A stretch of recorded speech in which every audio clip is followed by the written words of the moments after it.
ఓం మహాగణాధిపతయే నమః. ఓం గురుభ్యో నమః. ఓం శ్రీమాత్రే నమః. మనం ఈరోజు చాలామంది నన్ను అడుగుతున్న క్వశ్చన్ ఏంటంటే, మాకు ఏ రాశి వారితో అంటే ఇప్పుడు మీది ఫలానా నక్షత్రం అనుకోండి, ఉదాహరణకు అశ్విని నక్షత్రం, లేకపోతే మేష లగ్నము, వృషభ లగ్నము, మిథున లగ్నము ఉంది.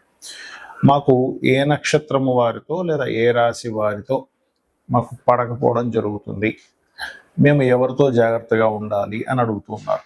అయితే దీనికి శాస్త్రంలో తారాబలము అనేటువంటిది ఒకటి ఉంటుంది కానీ ఆ తారాబలం ఎంతవరకు కరెక్ట్ చూసుకోవాలి. అలాగే మరొక విషయం ఏంటంటే, ఇక్కడ అసలు శాస్త్రంలో చెప్పినటువంటి అంశం ఏమిటి? నక్షత్రపరంగా చూసుకోమని చెప్పారా, రాశిపరంగా చూసుకోమని చెప్పారా, లేకపోతే ఒక్కొక్క లగ్నానికి స్పెసిఫిక్గా కొన్ని విషయాలని చెప్పారా అనేటువంటి విషయాలు ఇప్పుడు మనం తెలుసుకుందాం. ఈ యొక్క విషయాలను నేను చెప్తున్నటువంటిది నేనైనప్పటికీ కూడా చెప్పేస్తున్న సాక్షాత్ లలిత అమ్మవారిగా భావిస్తూ తెలుసుకుందాం. ఇక్కడ ఏంటంటే, ఇప్పుడు మనం చెప్పుకున్నటువంటి అంశాలు ఏవైతే ఉన్నాయో దీనికి కొన్ని పారామీటర్స్ తీసుకోవాలి, గుర్తుపెట్టుకోండి ఎప్పుడు కూడా.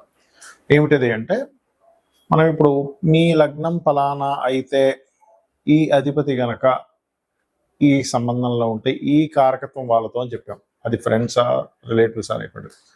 మొట్టమొదటిగా ఏంటంటే, ఆ యొక్క మహాదశ మీకు వస్తుందా లేదా తెలుసుకోవాలి. ఆ మహాదశ లేకుండా మీకు ఎప్పుడు కూడా వాళ్ళ ద్వారా ఇబ్బంది రాదు, గుర్తుపెట్టుకోండి. అది ఇబ్బంది కానివ్వండి, ఒక యోగం కానివ్వండి, కలిసి రావడం కూడా అలాగే ఉంటుంది. అంటే కొంతమంది కొన్ని కోట్లు కలిసి రావాలి. ఉదాహరణకి చూస్తుంటాం మనం ప్రపంచంలో, ఏమంటే ఇతనికి చేయడం వల్ల చాలా బాగా కలిసి వచ్చేసిందండి, దానికి కూడా మహాదశ రావాలి. Point number 1. రెండవది ఏంటంటే, ఇక్కడ రెండో పాయింట్, ఆ మహాదశ రాకపోయినా ఆ మహాదశ ఫలితాలను ఇచ్చే గ్రహం మరొకటి ఉంటుంది. ఆ జ్యోతిష్ శాస్త్రంలో దాన్ని పిఏసి అంటారు, ప్లేస్మెంట్, ఆస్పెక్ట్ అండ్ కంజంక్షన్. అంటే అది ఏ గ్రహంతో కలిసి ఉంది, ఏ గ్రహంతో చూడబడుతుంది, అదేవిధంగా ఏ గ్రహంతో ఏ రాశిలో ఉంది, ఏ గ్రహంతో కలిసి ఉంది, ఏ గ్రహంతో చూడబడుతుంది. ఈ కనెక్టివిటీ వల్ల అసలు ఈ ఫలితాలు ఈ గ్రహం ఇవ్వకుండా ఇంకే గ్రహం ఇస్తుంది అనేది కూడా తెలుసుకోవాలి. రెండవ పాయింట్. ఇక మూడవ పాయింట్ ఏమిటంటే, మీకు ఏదైనా ఎవరితోనైనా ఇబ్బంది ఉన్నప్పటికీ కూడా ఒక యోగం ఉంది. ఉదాహరణకి అంటే, ఒక చిన్న ల్యాండ్ ఏదో కొన్నారు, అది పలానా రిలేషన్స్లో ఎవరి ద్వారా కొనడం జరిగింది, అది నష్టపోయింది. కానీ ఒక పెద్ద యోగం ఉందనుకోండి మీ జాతకంలో, దాని తర్వాత మీరు మళ్ళీ మంచి ఫలితాలు కూడా పొందుతారు. ఇక నాలుగో పాయింట్ ఏంటంటే, ఒక్కొక్కసారి మనకి జాతక చక్రంలో విపరీత రాజయోగాలు, నీచభంగ రాజయోగాలు అనుకుని ఉంటాయి. ఆ యోగాల వల్ల ఏమిటంటే, ప్రధానంగా మీరు గనక ఎప్పుడైనా సరే గుర్తుపెట్టుకోండి, ఈ యోగాల్లో ఒక్కొక్కసారి ఏమవుతుంది, మీకు మొదట్లో చిన్న ఇబ్బంది ఇచ్చినట్టుగానే ఉంటాయి కొన్ని విషయాలు. అబ్బాయి ఏమిటండి నాకు జాబ్ పోయిందని కొంతమంది బాధపడుతుంది. దాని తర్వాత ఏదో చిన్న బిజినెస్ స్టార్ట్ చేసి అలా కోట్లలోకి వెళ్ళిపోతారు. లేదా ఒక్కొక్కసారి ఏమిటండి ఉన్న ఇల్లు అమ్మేసుకోవాల్సి వచ్చింది, లేకపోతే ఉన్న ఇల్లు ఖాళీ చేసామన్నాడు ఓనర్, సడన్గా మంచి ప్లేస్లో ఉన్నానుకుంటే ఖాళీ చేసామన్నాడు అనుకుంటే, ఇంకో దగ్గరికి వెళ్ళినప్పుడు అది ఆటోమేటిక్గా మంచి ఇల్లు అవుతుంది, దాన్ని మీరు కొనుక్కునే స్టేజ్ కూడా వెళ్ళిపోతారు.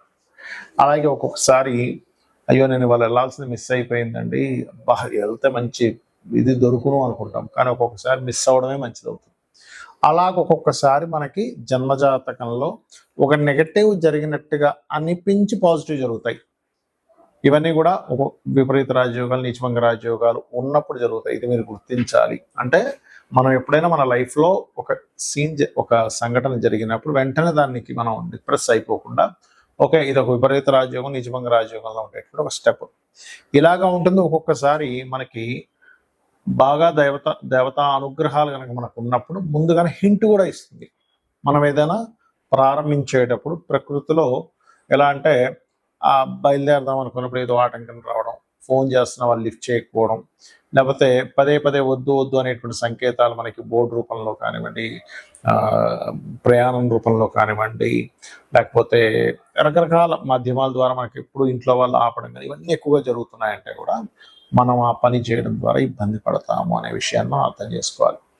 అయితే ఇక్కడ మీరు ఎటువంటి వారితో ఇబ్బంది పడుతున్నా, ఉదాహరణకి మనకి రిలేషన్స్ చాలా ఉంటాయి, లేదా మనం చెప్పుకున్నటువంటి ఏదైతే మనం మొదట్లో చెప్పుకున్నటువంటి వాటిలో ఏవైతే మనం ఇబ్బంది పడుతున్నా ఒకటే గుర్తుపెట్టుకోవాలి, మీకు ఏ గ్రహం ద్వారా ఇబ్బంది వచ్చిందో ఆ గ్రహానికి దానము, ఆ గ్రహ సంబంధించిన ఇది. అంటే చిన్న ఎగ్జాంపుల్, ఒక చంద్రుడి ద్వారా వచ్చింది. బియ్యము దానం ఇవ్వడం, తెలుపు రంగు వస్త్రం.